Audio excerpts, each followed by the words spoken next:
The Death of a Government Clerk by Anton Chekhov. One fine evening, a no less fine government clerk called Ivan Mitrich Cheryakov was sitting in the second row of the stalls, gazing through an opera glass at the Cloche de Carnival. He gazed and felt at the Acme of Bless, but suddenly, in stories, one so often meets with this. But suddenly, the authors are right. Life is so full of surprise. But suddenly, his face packed up. His eyes disappeared. His breathing was arrested. He took the opera glass from his eyes, bent over, and apchi! He sneezed as you perceive. It is not prehensible for anyone to sneeze anywhere. Peasants sneeze, and so do police superintendents, and sometimes even privy councillors. All men sneeze. Chiriaco was not in the least confused. He wiped his face with his handkerchief, and like a polite man, looked around to see whether he had disturbed anyone by his sneezing. But then he was overcome with confusion. He saw that an old gentleman sitting in front of him in the first row of the stalls was carefully wiping his bald head and his neck with his glove and muttering something to himself. In the old gentleman, Cheryakov recognized Brest Halov, a civilian general serving in the Department of Transport. I will spotted him, thought Cheryakov. He is not the head of my department, but still it is awkward. I must apologize. Cheryakov gave a cough, bent his whole person forward, and whispered in the general's ear, "Pardon, Your Excellency. I spotted you accidentally. Never mind, never mind. For goodness sake, excuse me. I, I did not mean to." "Oh, please sit down. Let me listen." Cheryakov was embarrassed. He smiled stupidly and fell to gazing the stage. He gazed at it but was no longer feeling blessed. He began to be troubled by uneasiness. In the interval, he went up to Brisk Hollow, walked beside him, and overcoming his shyness, muttered, "I spotted you, Your Excellency. Forgive me. You see, I didn't do it too." "Oh, that's enough. I'd forgotten it, and you keep on about it," said the general, moving his lower lip impatiently.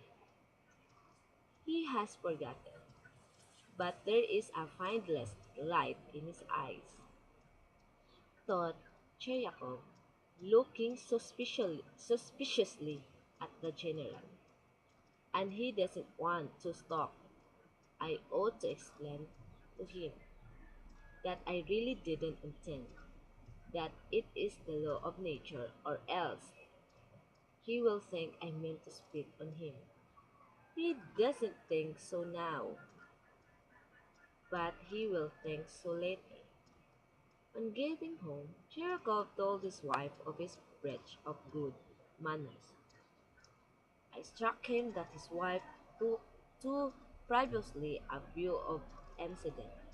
She was a little frightened, but when she learned that Breshalov was in department, she was reassured. "Still, you had better go and apologize," he said, "or he will think you don't know how to behave in public." That's just it.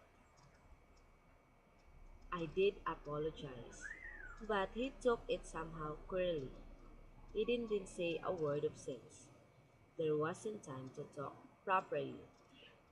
Next day, Cheryakov put on a new uniform, had his hair cut, and went to Bresalov's to explain.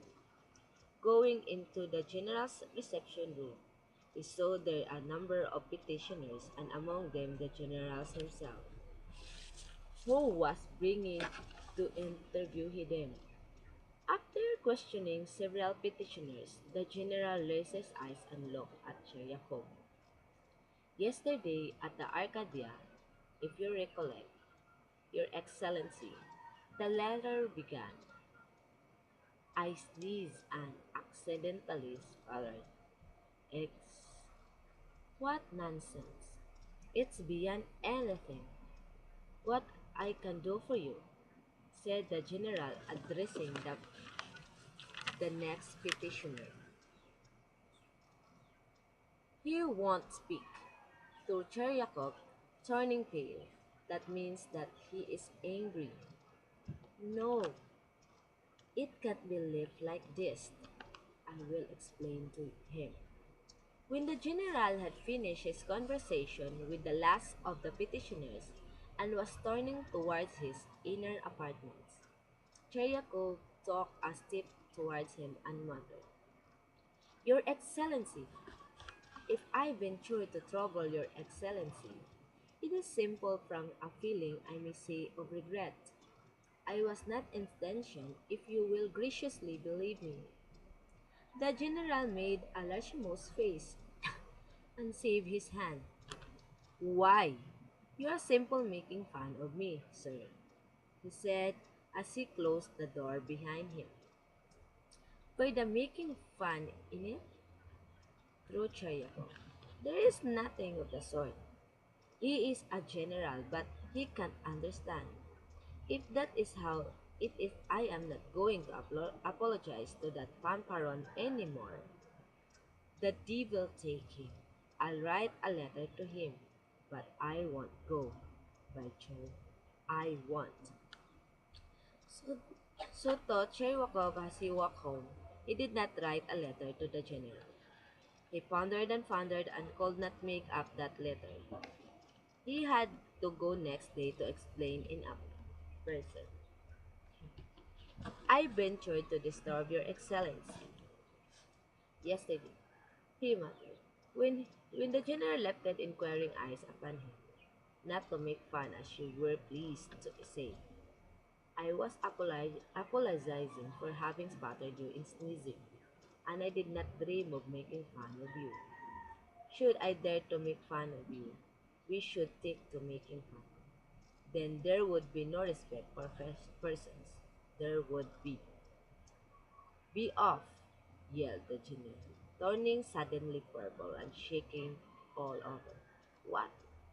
Asked Jacob, in a whisper turning numb with horror.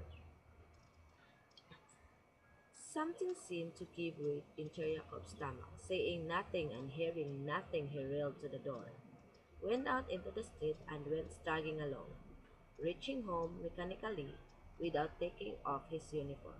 He lay down on the sofa